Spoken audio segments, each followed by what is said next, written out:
प्यारे नबी मोहम्मद सल्लल्लाहु अलैहि वसल्लम के बचपन के दिन थे। मक्का की तपती धूप और हवा में उड़ती धूल गलियों को भर रही थी। भूख से निढाल कदमों के साथ आप सल्लल्लाहु अलैहि वसल्लम चल रहे थे कि दूर अब्बू जहल का खजूरों का बाग नजर आया। अब्बू जहल एक यहूदी आदमी के साथ मिलकर खजूरों को एक बोरी में भर रहा था।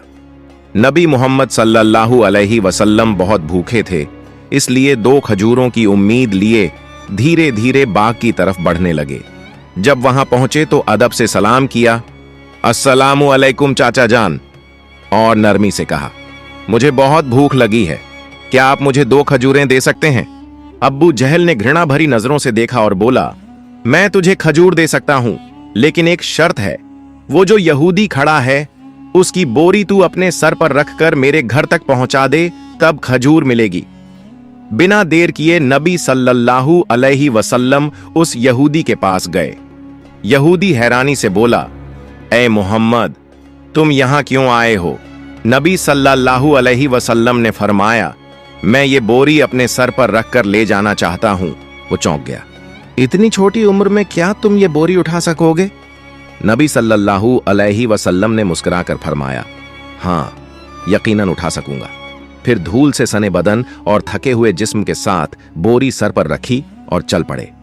छोटे छोटे कदम, थका हुआ जिस्म, मगर चेहरे पर एक अजीब रूहानी सुकून था। अब्बू जहल और वो यहूदी शख्स पीछे पीछे चल रहे थे। कुछ देर बाद बोरी अब्बू जहल के घर के सामने रख दी गई। यहूदी ने वो बोरी अंदर रख दी। नबी सल्लल्लाहु अलैहि वसल्लम ने फरमाया, चाचा जान, अब मुझे खजूर दीजिए। अब्बू जहल ने एक खजूर आप सल्लल्लाहु अलैहि वसल्लम को दे दी। फिर आपने नरमी से फरमाया, क्या आप एक और खजूर नहीं देंगे? ये मासूम सी गुजारिश अब्बू जहल के अंदर की आग को जैसे और भड़का गई। गुस्से में भरकर उसने एक जोरदार थप्पड़ नबी सल्लल्लाहु अलैहि वसल्लम के चेहरे पर मार दिया, और उसी लम्हे जैसे सूरज डूब गया हो, आसमान फट पड़ा हो, हवा थम गई हो और पहाड़ भी रो पड़े हों। एक मासूम बच्चे पर ऐसा जुल्म। अब्बू जहल हंसते हुए अपने घर चला गया। मगर तभी खजूर की बोरी खोली गई और चौंकाने वाला मंजर सामने आया। सारी खजूरें छोटे छोटे पत्थरों में बदल चुकी थीं। ये देखकर वो यहूदी स्तब्ध रह गया। आंखें फैल गईं, जबान खामोश हो गई। वो भागा भागा अपने सरदार को ये खबर देने चला गया। उधर अब्बू जहल घर से बाहर आया और ताना देते हुए बोला, ए मोहम्मद, तू तो बहुत बड़ा जादूगर निकला, तूने मेरी खजूरों पर जादू कर दिया। नबी सल्लल्लाहु अलैहि वसल्लम ने सर झुकाकर बहुत नरमी से कहा, चाचा जान, मुझे तो कुछ मालूम नहीं। ये सुनते ही अब्बू जहल ने एक और थप्पड़ मारा। उसकी आवाज जैसे आसमान को चीर गई। सब कुछ थम गया और उस मासूम की आंखों से एक आंसू लुढ़क गया। मगर देखिए, क्या शफकत थी, क्या रहमत थी। नबी सल्लल्लाहु अलैहि वसल्लम ने सिर्फ इतना कहा, चाचा, आपके हाथ को चोट तो नहीं लगी? सुभान अल्लाह, क्या किरदार, क्या इंसानियत। खुद थप्पड़ खाया, मगर फिक्र उस इंसान की जिसने मारा। फिर नबी सल्लल्लाहु अलैहि वसल्लम ये सारी जिल्लत, तकलीफ और भूख लेकर घर वापस नहीं गए, बल्कि चुपचाप पहाड़ के किनारे जाकर खड़े हो गए। दरख्त और पहाड़ जैसे पुकार उठे, अफसोस, जिसे न पैदा किया जाता तो ये जमीन, ये आसमान कुछ भी न होते। वो अजीम नबी आज भूखे, नजरअंदाज किए जा रहे हैं। लेकिन फिर भी अब्बू जहल जैसे संगदिल के दिल में न रहम आया, न आंखों में पछतावे का एक कतरा। उधर वो यहूदी शख्स अपने सरदार के पास दौड़ता हुआ जा पहुंचा। आज मैंने एक ऐसा वाकया देखा है जो तसव्वुर से भी परे है। वो यहूदी अपने सरदार से कह रहा था, अब्दुल्लाह के बेटे मोहम्मद सल्लल्लाहु अलैहि वसल्लम में कोई ऐसी ताकत है कि बस एक तमाचा लगने पर सारी खजूरें पत्थर बन गईं। आप ही बताइए, क्या ये जादू हो सकता है या फिर कोई इलाही ताकत है? ये सुनकर सरदार थोड़ी देर खामोश रहा, फिर गंभीर आवाज में बोला, हमने भी सुना है कि हमारी आसमानी किताब में मोहम्मद का जिक्र है कि वही आखिरी और सबसे अजीम नबी होंगे। मगर क्या वाकई यही मोहम्मद हैं? ये जानना जरूरी है। हमें अपने मजहबी पेशवा से रुजू करना होगा। अगर ये बात सच निकली तो हम उसे जिंदा नहीं छोड़ेंगे, बल्कि उसे इस दुनिया से ही खत्म कर देंगे। तुम लोग जाओ और ये खबर हमारे पेशवा तक पहुंचाओ। ये सुनकर वो यहूदी शख्स फिर से अब्बू जहल के घर की तरफ रवाना हो गया। जाते जाते जब वो खजूर के बाग के पास पहुंचा तो उसकी आंखें हैरानी से फैल गईं। पूरे बाग में एक भी खजूर नहीं थी। हर दरख्त पर सिर्फ पत्थर, सिर्फ पत्थर। ये कैसे हो गया? वो एक पल भी वहां न रुका और तेजी से अब्बू जहल के घर की ओर दौड़ पड़ा। घर पहुंचते ही उसने कहा, भाई, आपके बाग की सारी खजूरें पत्थर बन चुकी हैं।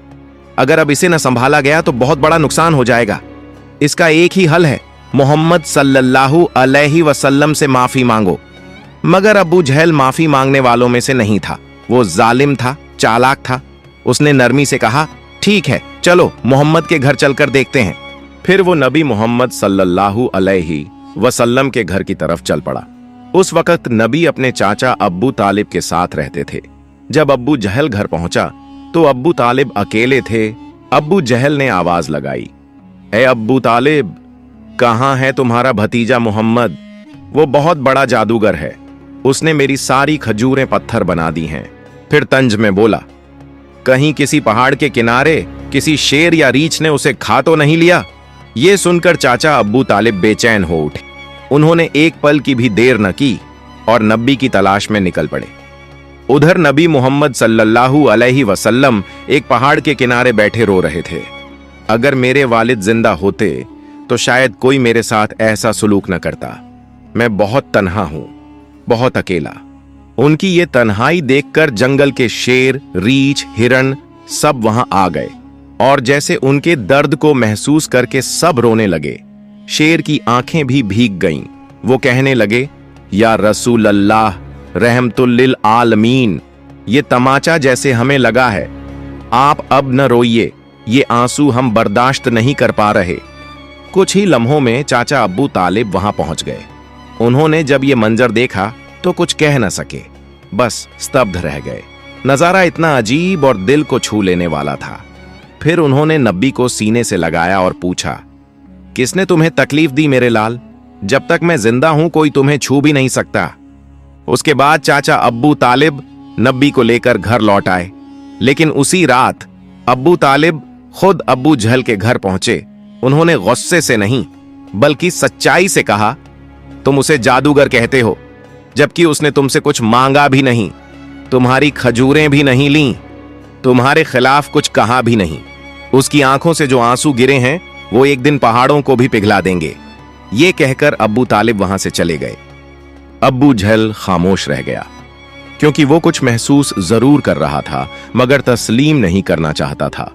असल में वो एक जालिम और घमंडी इंसान था। उसी रात मक्का के आसमान पर एक अजीब रोशनी फैल गई। सब लोग समझे कोई तारा टूटा है, मगर हकीकत ये थी कि फरिश्ते एक एक करके जमीन पर उतर रहे थे। एक फरिश्ता दूसरे से कह रहा था, इन आंखों से जो आंसू बहा है, एक दिन उसी से अजीम किताब नाजिल होगी। यही सबसे अजीम इंसान है और आखिरी नबी भी, जो पूरी दुनिया के लिए रहमत बनकर आया है। उधर जब यहूदियों को इस मौजिजा भरी घटना की खबर मिली तो उनके दिलों में आग लग गई। उन्होंने नबी मोहम्मद सल्लल्लाहु अलैहि वसल्लम को कत्ल करने की साजिशें शुरू कर दी, क्योंकि वो चाहते थे कि आखिरी नबी उनके कबीले में पैदा हो। मगर ऐसा नहीं हुआ। उनमें से एक यहूदी शख्स अपने मजहबी पेशवा के पास गया और सारी कहानी तफसील से बताई। पेशवा ने थोड़ी देर आंखें बंद की, फिर धीमे स्वर में बोला, मैं उसे पहचान गया हूं। यही वो नबी हैं जिनका जिक्र हमारी किताबों में है। उनकी दो निशानियां हैं, एक उनके कंधे पर महर ए नुबुव्वत और दूसरी उनकी निगाहों में बसी रहमत। किसी ने पूछा, तो क्या आप ईमान लाएंगे? वो खामोश हो गया। फिर बस इतना कहा, हम नहीं चाहते थे कि वो हमारे कबीले में आए, इसीलिए हम सच्चाई का इनकार करेंगे। उधर हर साल चाचा अब्बू तालिब तिजारत के लिए शाम जाया करते थे। उस दिन भी अब्बू तालिब शाम के सफर की तैयारी में लगे थे। तभी नबी मोहम्मद सल्लल्लाहु अलैहि वसल्लम आकर बोले, चाचा जान, क्या मैं भी आपके साथ शाम चल सकता हूं? अब्बू तालिब उन्हें मना नहीं कर सके। अगले ही दिन वो दोनों एक तिजारती काफिले के साथ रवाना हो गए। कुछ दिन सफर करने के बाद काफिला बुसरा नाम की जगह पहुंचा। वहीं पास में एक गिरजाघर था जहां एक ईसाई आलिम पेशवा रहता था। वो उस दौर का सबसे बड़ा और अजीम पादरी माना जाता था। जब काफिला वहां से गुजरा तो उस ईसाई आलिम ने एक नौजवान को देखा। वो हैरान रह गया। उस लड़के के सर पर एक बादल का टुकड़ा साया किए चल रहा था। जहां वो चलता, बादल भी साथ चलता। उसे यकीन हो गया कि इस काफिले में ही आखिरी जमाने का नबी मौजूद है। फौरन उसने अपनी किताबें निकाली, पढ़ा, देखा और पक्की तस्दीक कर ली। उसने जल्दी से अपने एक आदमी से कहा, जाओ इस काफिले के सारे लोगों को यहां बुलाओ, उन्हें दावत पर बुलाओ। वो आदमी गया और काफिले वालों से बोला, भाइयों, हमारे पेशवा ने आप सबको खाने पर बुलाया है, कृपया स्वीकार करें। सब लोग उस गिरजाघर में पहुंचे। पेशवा ने सबको अच्छी दावत दी। कुछ देर बाद उसने अबू तालिब से कहा, ऐ काफिले के सरदार, लगता है इस बच्चे के मां बाप अब इस दुनिया में नहीं हैं। अबू तालिब ने कहा, जी हां, आप सही समझे, अब इसकी देखभाल मैं कर रहा हूं। पेशवा ने गंभीरता से कहा, याद रखो, तुम्हारा भतीजा अल्लाह का आखिरी नबी है। उसकी पीठ पर महर नबूवत है, उसकी आंखों में रहमत है। उसे कभी अकेला मत छोड़ना। अगर यहूदियों और नसाराओं को पता चल गया तो वो उसे जान से मारने की कोशिश करेंगे। अबू तालिब ने हैरानी से पूछा, आपको यह सब कैसे मालूम हुआ? पेशवा ने जवाब दिया, मैंने हमारी किताबों में इस वाकये की तफसील पढ़ी है। अब जाओ और मोहम्मद को मेरे पास ले आओ। अबू तालिब उन्हें लाने रवाना हुए। तभी पेशवा ने देखा कि एक दूसरा काफिला उस जगह से गुजर रहा है। वो फौरन वहां पहुंचा और पूछा, तुम लोग कौन हो, कहां जा रहे हो और क्यों? उन्होंने जवाब दिया, हम रोम के सिपाही हैं। हमारे बादशाह ने हमें भेजा है। कहा गया है कि आखिरी नबी दुनिया में आ चुके हैं और हमें उन्हें ढूंढकर खत्म करना है। क्या तुम इसके बारे में कुछ जानते हो? ईसाई पादरी मुस्कुराया और बोला, तुम लोग बेकार कोशिश कर रहे हो। अगर अल्लाह ने आखिरी नबी को भेजा है तो वही उनकी हिफाजत भी करेगा। इस दुनिया में किसी में इतनी ताकत नहीं कि वो उन्हें नुकसान पहुंचा सके, इसीलिए तुम लोग वापस रोम चले जाओ। ये सुनकर वो सिपाही चुपचाप लौट गए। दिन ऐसे ही बीत गया। रात को ईसाई पादरी ने अब्बू तालिब को गिरजाघर बुलाया और कहा, ऐ काफिले के सरदार, देखा मेरी बात सच निकली ना? यहूद और नसारा आखिरी नबी के पक्के दुश्मन हैं। अगर वो किसी तरह उन्हें मिल जाए तो यकीनन जान से मारने की कोशिश करेंगे। इसलिए मेरी मानो, अपने भतीजे को लेकर विदेश मत जाओ, वापस लौट चलो। अगले दिन अब्बू तालिब ने सफर छोड़ने का फैसला कर लिया और काफिला वतन की ओर लौट पड़ा। कुछ दूर ही गए थे कि अगले दिन रास्ते में उन्हें एक घोड़ा नजर आया, लेकिन वहां कोई इंसान नहीं था। रुककर देखा तो एक आदमी मरणासन्न पड़ा था। असल में वो एक यहूदी था। कभी नबी को मारने आया था, लेकिन आज वही नबी अपने हाथों से उसे पानी पिलाकर उसकी जान बचा रहे थे। फिर उसे साथ लेकर काफिला आगे बढ़ा। चलते चलते वो एक समुंदर के किनारे पहुंचे जहां मछुआरों की एक बस्ती थी। काफिला वहीं आराम के लिए रुका, मगर वो मछुआरे बुत परस्त थे और गहरे अंधविश्वास में डूबे हुए थे। अब्बू तालिब वहां पहुंचे जहां कुछ लोग मूर्तियों के सामने झुके हुए थे। उन्होंने एक से पूछा, भाई, तुम लोग इस तरह मूर्तियों की पूजा क्यों कर रहे हो? उसने जवाब दिया, कई दिन से हमारे जाल में मछलियां नहीं आ रहीं, इसलिए समुंदर के देवता को खुश करने के लिए हम ये पूजा कर रहे हैं। उधर नबी करीम ने देखा कि एक बड़ी मूर्ति के पास एक औरत और उसका बच्चा जंजीरों से बंधे हुए हैं। उन्हें कुर्बानी के लिए बांधा गया था।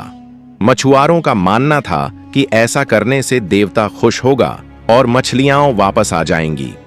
तब नबी करीम धीरे से वहां पहुंचे और मां बेटे को उन जंजीरों से आजाद कर दिया। उसी पल एक मछुआरा आया और घबराकर बोला, जिन्हें कुर्बानी देने के लिए बांधा था, उन्हें कोई बच्चा आजाद कर गया है।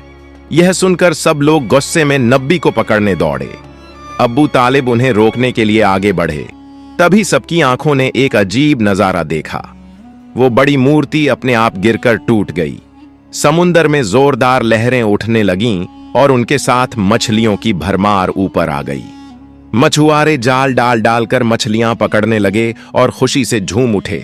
ये सब देखकर अब्बू तालिब दंग रह गए। असल में नबी करीम उस वक्त समुंदर किनारे खड़े होकर अपने रब से दुआ कर रहे थे और उसी दुआ की बरकत से अल्लाह ताला ने समुंदर को मछलियों से भर दिया। फिर काफिला मक्का की तरफ रवाना हो गया। मक्का पहुंचने के बाद नबी करीम अपने चाचा अब्बू तालिब की बकरियां चराया करते थे। एक दिन बकरियां चराकर लौटते वक्त नबी करीम ने देखा एक जगह गुलामों और लौंडियों की मंडी लगी है। मर्दों को गर्म लोहे से जलाया जा रहा था और औरतों को ऊंचे दामों पर बेचा जा रहा था। यह मंजर देखकर नबी का दिल कांप उठा, आंखें भर आईं। उधर उनके एक चाचा अब्बू लहब गुलामों की खरीद फरोख्त करते थे। वो एक बेगुनाह लौंडी को बहुत महंगे दामों में बेच रहे थे। तभी उसी लौंडी का शौहर दौड़ता हुआ आया और बोला, हुजूर, आप ये जुल्म मत कीजिए, हमें माफ कर दीजिए। वो बड़ी बेबसी और गिड़गिड़ाहट से रोने लगा, लेकिन अब्बू लहब उसकी एक न सुन रहे थे। इसी वक्त हमारे रहमत वाले नबी वहां पहुंच गए। आपने अपने चाचा से फरमाया, चाचा, इस औरत को मत बेचिए। अब्बू लहब ने घूरते हुए कहा, मैंने इसे बहुत महंगे दाम में खरीदा है, अगर तुम इसकी कीमत अदा कर दो तो ले जाओ। तब नबी करीम ने बिना कुछ कहे उसकी कीमत अदा कर दी और उसी दिन वो औरत हमारे प्यारे नबी की वजह से आजाद हो गई। प्यारे दोस्तों, ये सुनकर जरा सोचिए, हमारे नबी मोहम्मद सल्लल्लाहु अलैहि वसल्लम, वो हस्ती जो रातों को जाग जाग कर उम्मत के लिए दुआएं करते थे, वो हस्ती जो भूखे रहते मगर दूसरों को खिला देते, वो हस्ती जो पत्थरों से झखमी हुई मगर बद्दुआ न दी, वो हस्ती जिसने अपनी जान, अपना आराम, अपना सुकून कुर्बान कर दिया सिर्फ इसलिए कि हम ईमान वाले बन जाएं। लेकिन हम आज जरा अपना हाल देखें कि क्या हमने अपने नबी मोहम्मद सल्लल्लाहु अलैहि वसल्लम का हक अदा किया? क्या हमने उनकी सुन्नत को अपनी जिंदगी में अपनाया या हमने दुनिया की मोहब्बत में उनके अहकाम भुला दिए? प्यारे दोस्तों, आज वादा करो कि हम अपने नबी मोहम्मद सल्लल्लाहु अलैहि वसल्लम की इज्जत करेंगे, उनके दीन को मजबूती से पकड़ेंगे और अपनी जिंदगी में हर मुमकिन कोशिश करेंगे कि उनकी तालीमात पर अमल करें। और इस वीडियो को दूसरे लोगों तक जरूर शेयर करें ताकि वो भी हमारे प्यारे नबी मोहम्मद सल्लल्लाहु अलैहि वसल्लम की कुर्बानियों को जान सकें। प्यारे दोस्तों, अगर आपको मेरी वीडियो पसंद आई हो तो मेरी वीडियो को लाइक करें और मेरे चैनल को सब्सक्राइब करें। मिलते हैं अगली वीडियो में। फई अमानिल्लाह।